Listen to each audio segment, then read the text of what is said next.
gamers, SubKitty99 on the Battle for Azeroth beta. We are over in Xibala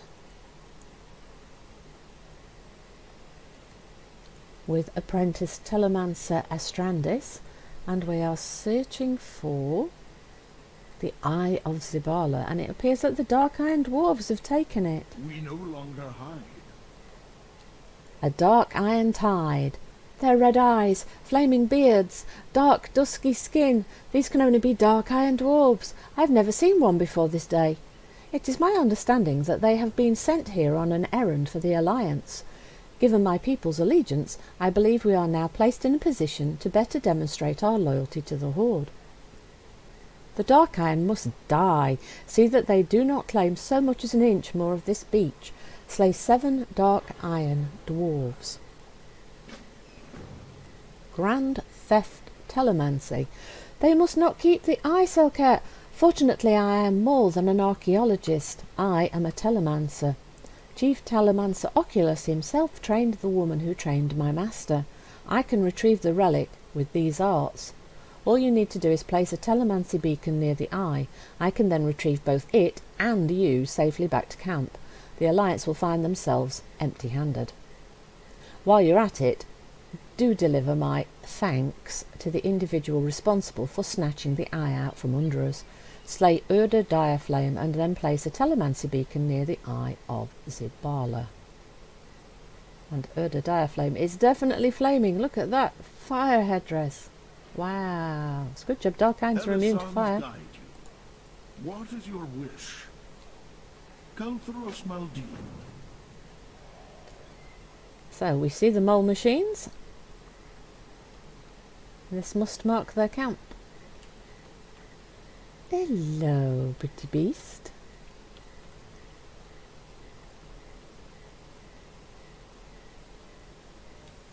So we need to do slay 7 Dark Irons and Urda the boss.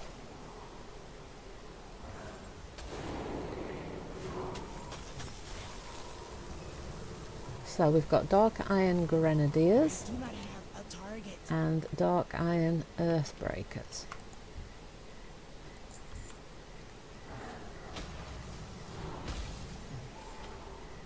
And yes, we do have both girls and boys. And you get to look at what the Dark Irons are going to look like. Because the models they'll be using for the NPCs are going to be based on the ones that they're going to have as character models for the allied race, for the Alliance.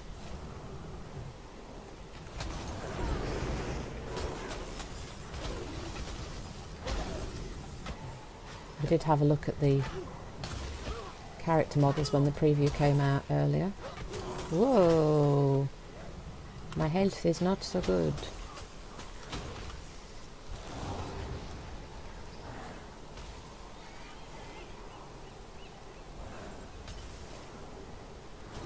Oh no, I did die. I thought I was going to be able to sneak that in. That blink didn't get you very far, did it? That blink didn't get me very far, Blind Sandy, because I didn't use that blink. Because I thought that I could finish her off before she could finish me off, and I was wrong. I was wrong. So I am deaded, and you got to make a comment at me again. Whee! Off the cliff we go. Well, that didn't go to plan, did it? Not quite, not quite. Right then, let me see. Can we get up and over this cliff here, or are we going to be in the wrong place? Running back. Running back to the coast. Well, you get to see what everything looks like in the afterlife.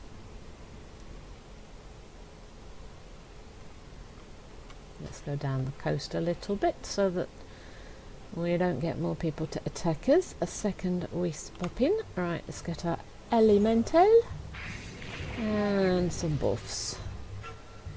And then we'll try that again a little bit more carefully this time. I've said it before, you need to be a little bit more careful now because we're a bit more squishy. And yet I forget that I'm squishy and I just keep going. Right.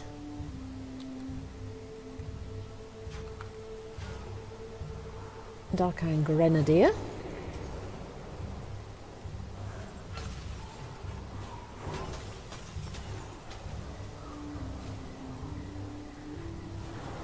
Isn't going to head in our direction.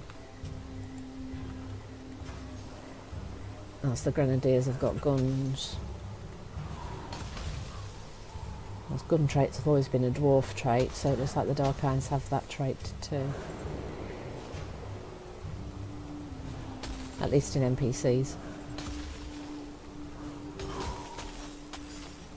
Right, how are we doing?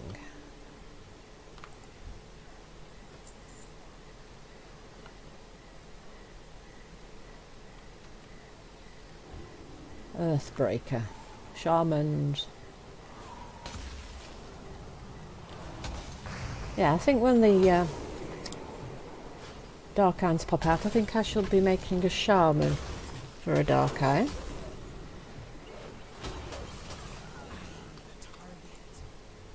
And for the Magar Orcs, I can't make my mind up whether to make a warrior or a shaman, because both are quite traditional for the race, and I just haven't made my mind up. Have you thought about what you're going to do? Are you going to be making a Dark Iron or a Magar Orc?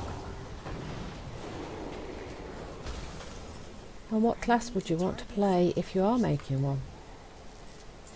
Let us know in the comments. And I think I've found Urda. Urda Direflame. She's definitely shamanistic. Look at that.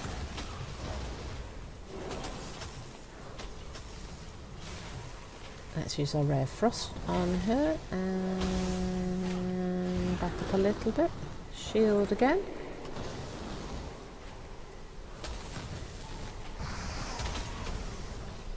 Let's do some incidental damage to her elemental. The elemental explodes. Telemancy beacon placed. Is that going to be where she was stood? Yes.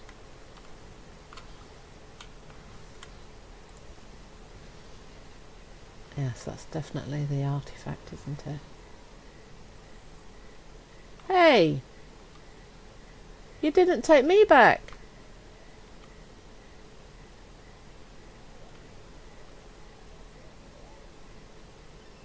She didn't take me back. He didn't take me back. Uh-oh, now I've just run through it. He didn't take me back. He left me. He said he'd take me too, and he didn't.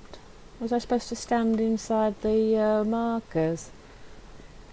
Or did he just not take me on principle? Tut tut tut, he promised to take me, and he didn't. Now we've got to run all the way back through all the danger camps. And the running back through the camps actually worked out really well. I haven't been chased by... I was expecting to be trailed by like 10 mobs and I didn't.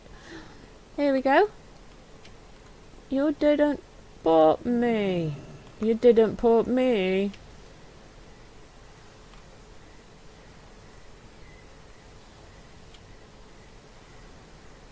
Her body was nowhere near it. That worked precisely as I imagined it. So, why did you bring the dwarf? A show of force? A deterrent? Right, yeah, of course. Yeah, not at all, was it? You were supposed to bring me, not her. You promised me, not her. You said you bought me, and you bought the dead body. Even though I didn't leave the dead body anywhere near the portal. Let there be no confusion on where we stand. Ah. It must be so disheartening to be at the mercy of such magics. Well done. So we can have a cloak or a pair of boots. The cloak is a much bigger item level. So let us have that instead.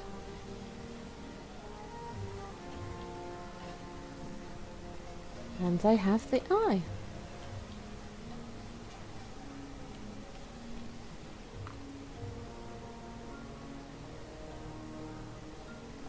And that is the end. We have reached the end of the Zuldazar zone. So there's the Zuldazar zone. And the only marker left, that's over the border into the other zone. And this one here is the Kultiras campaign. So we have completed Zuldazar. Well, I really actually enjoyed that zone, so I do recommend that you play that because it was a lot of fun, a huge amount of fun. I hope you've really enjoyed our walkthrough of Zuldazar. That brings us to the end of this particular series. Let me know what you thought of it. I hope you've really enjoyed it. Please don't forget to like, comment and subscribe. And I'll see you in the next video. From StuffKitty99, goodbye and happy gaming!